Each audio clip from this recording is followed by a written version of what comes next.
Acetyl salicylate का common name क्या है, कोई बता सकता है क्या? इसी को क्या बोलते हैं? ठीक है, इसको बोला जाता है एस्पिरिन। क्या बोला जाता है? एस्पिरिन। मल्टीपर्पज़ ड्रग है ये, ठीक है, ऑलराउंडर ड्रग है। कौन? ये एस्पिरिन।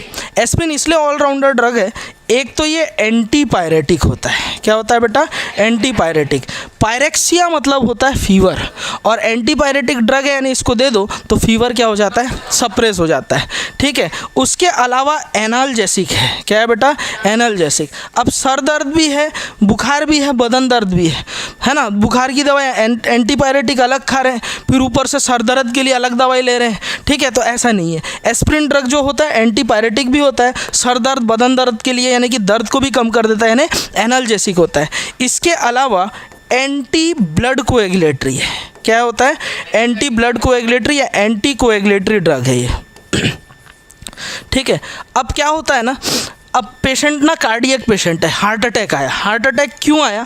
ये जो ब्लड वेसल है ना, ये जो ब्लड वेसल है ये, या फिर हार्ट में जो ऑक्सीजनेटेड ब्लड सप्लाई करने वाला वेन होता है, उसमें क्या हो गया बेटा? ब्लॉकेज हो गया। क्या हो गया बेटा? ये आरबीसी जम जुमा करके यहाँ पर ब्लॉकेज कर दिया। तो ब्लॉकेज होने की वजह से ब्लड फ्लो अच्छे से नहीं हो पाएगा। ब्लड फ्लो अच्छे से नहीं होगा और तेज़ी से ब्लड निकलेगा यहाँ से। तेज़ी से ब्लड अगर निकलेगा तो बीपी हाई रहता है। क्या रहता है बेटा? बीपी हाई रहता है, बीपी बढ़ चुका रहेगा। अब देखो पेशेंट को क्या होता है ना, जो हार्ट के पेशेंट रहते हैं यूजुअली उनके साथ क्या रहता है, ये उनको ना जैसे पहले चेस्ट में पेन लगेगा, उनको लगेगा छाती में दर्द है, गैस हो रहा है, गैस की गोली खाते रहेंगे, कुछ नहीं होगा।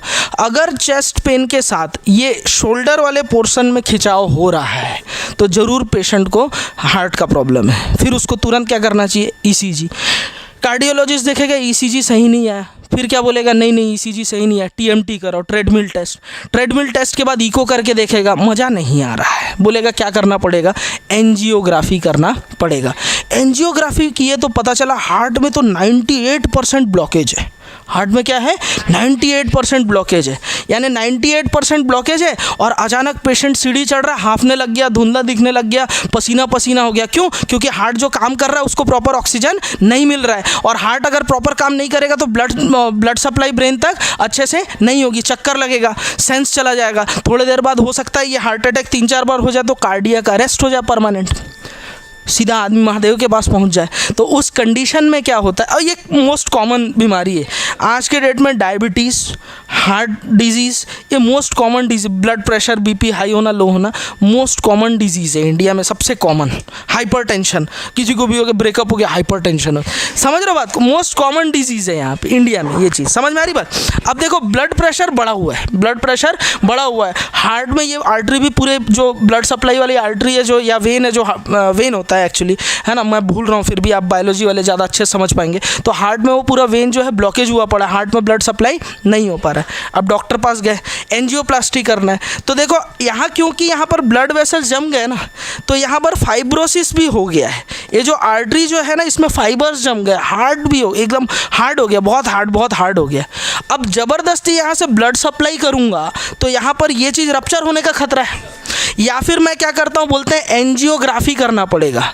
ठीक है, एंजियोग्राफी के बाद एंजियोप्लास्टी करना पड़ेगा। एंजियोप्लास्टी क्या करते हैं, पतला सा धागा जैसा निडल यहाँ जाता है, बलून यहाँ फूलता है, बलून यहाँ पे फूलता है, वो बलून को ऑक्सीजन देके फूलाए, और इसके ऊपर ना जाली जैसा रखा रहता है, एक पाइप जैसा, वो इसके ऊपर में आ जाता है, और एक जाली जैसा यहाँ पर, फिर बलून को पिचका के वापस निकाल लेते हैं, वो जाली वहाँ पर क्या हो जाता है, परमानेंट हो जाता है। लेकिन क्योंकि यहाँ पर जो वेसल है, लेकिन क्योंकि यहाँ पर जो ये वेसल है, आर्टरी है जो कि ब्लॉक हुआ पड़ा है, वेसल है, आर्टरी है जो कि यहाँ पर ब्लॉक हुआ पड़ा है, उसमें फाइब्रोसिस हो गया है।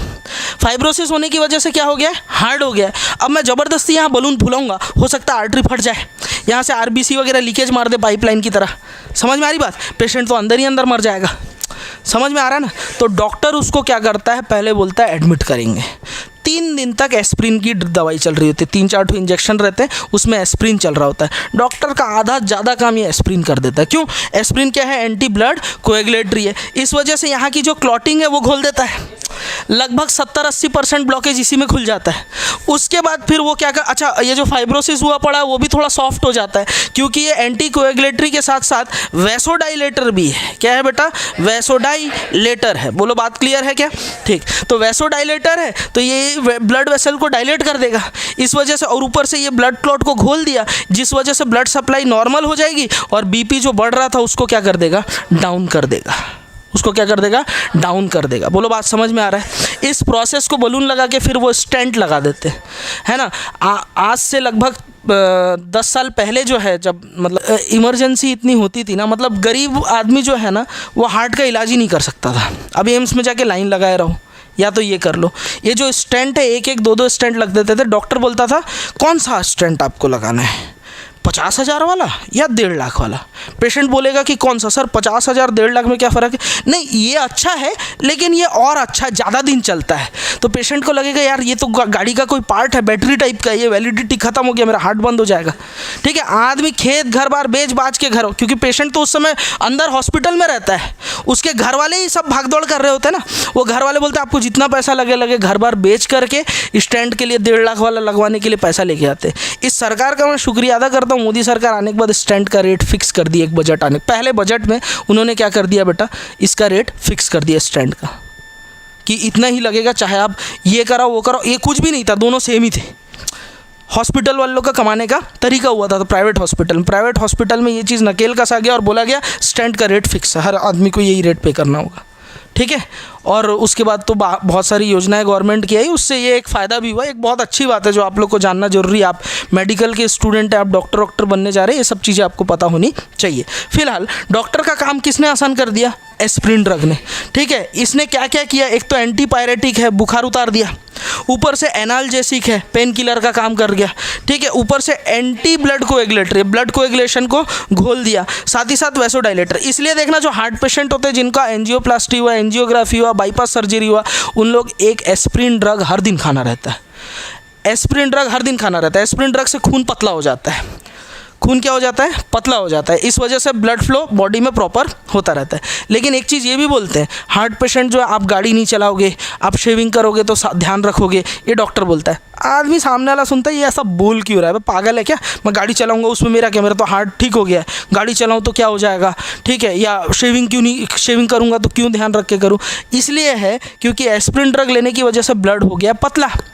हल्का सा भी कटेगा तो नॉर्मल आदमी का जितना खून निकलेगा उससे ज़्यादा ही खून निकलेगा तुम्हारा, एक चीज़। और दूसरा, नॉर्मल आदमी के ब्लड उतना जो थिक रहता है वो तुरंत वहाँ पर क्या होता है, ब्लड क्लॉटिंग प्रोसेस आसानी से हो जाता है। एस्प्रिन ड्रग लेने के बाद ब्लड क्लॉटिंग आसानी से नहीं हो पाता। इसलिए एस्प्रिन ड्रग लेने वाले हार्ट पेशेंट को हमेशा सावधानी से चलना चाहिए, ताकि एक्सीडेंट ना हो। कोई मेजर एक्सीडेंट हो गया और अगर चोट वोट लग गई तो मेजर ब्लड लॉस होने की वजह से उनकी डेथ हो सकती है। समझ में आ रही बात? तो ये प्रिकॉशन उनको डॉक्टर बोलता है। एक चीज़, वैसोडाइलेटर है। वैसोडाइलेटर होगा तो बीपी को क्या करेगा बेटा?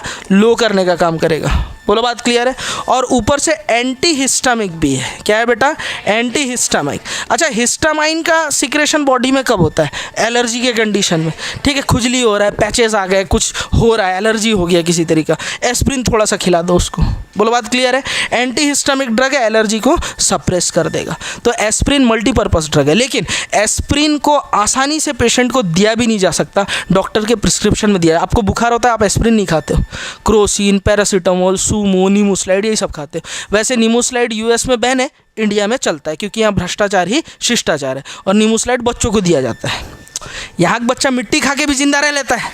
मिट्टी खा के आके माँ के पास बोलता है माँ मिट्टी खाया, माँ और तड़ चढ़ देती है। रफ एंड टफ बच्चे। और बाहर वाले बच्चे लोग रहेंगे फॉरेन, ओ माय सन, ये ईटिंग मिट्टी तो उसको तुरंत फेस वॉश वगैरह कराती है, डॉक्टर के पास लेके जाते हैं। उन लोग अपने बच्चे को लेके कुछ ज़्यादा ही ओवर हाँ प्रोटेक्टिव होते हैं। शहर वाली मम्मी लोग, हमारे लोग चोट लग गया, मम्मी लग गया, और तड़ जड़ देंगे हम, और जा बाहर खेलने के लिए। समझ रहे हो? घुटना छिला के उसी घुटने मार पड़ता था बेलन से। ध्रुव भैया तो भयंकर खाया है। ठीक है, तो अपने को चोट लगता था, इंडियन में ऐसी होती है। ठीक है, अब शहर वालों का बात अलग है। ठीक, तो देखो ये सारी चीज़ें हम लोगों ने एस्प्रिन की बात कर ली। अब एस्प्रिन पेशेंट को क्यों नहीं दिया जाता? कोई अल्कोहल वाला आदमी है, बेवड़ा है, अगर अल्कोहल ले लिया और एस्प्रिन खा लिया तो गैस्ट्रिक अल्सर हो जाएगा, पेट वेट से खून निकलने लग जाएगा। बोलो बात समझ में आ रहा है? तो एस्प्रिन नॉर्मली लोगों को दिया नहीं जाता। बोलो बात समझ में आ रहा है? सिर्फ हार्ट पेशेंट को दिया जाता है। बायोलॉजी आया तो मज़े से पढ़ रहे थे, केमिस्ट्री रही इसलिए जाने दिए, बायोलॉजी था इसलिए मज़े लेके पढ़ रहे थे। नालायक हो, डॉक्टर बिक्टर बन जाओगे, पेशेंट आएगा तो हार्ट का डायग्राम बना बना के ठीक करोगे क्या? देना तो दवाई पड़ेगा ना, यानी केमिस्ट्री यही माई बाप है, समझ रहे हो बात को? तो इसलिए केमिस्ट्री का पूजा अर्चना करना चालू कर दो। बोलो बात समझ में आ रहा है? इसको इस पर ज़्यादा मेहनत करो। बायो तो हर कोई कर ही रहा है, समझ रहे हो? मेन मेहनत आपको बचाएगा कौन? केमिस्ट्री। आप सर्जन बनेंगे या एमडी मेडिसिन बनेंगे या एमबीबीएस डॉक्टर भी रहेंगे, दवाई लिखना है, पर्ची में हार्ट बना के थोड़ी देंगे।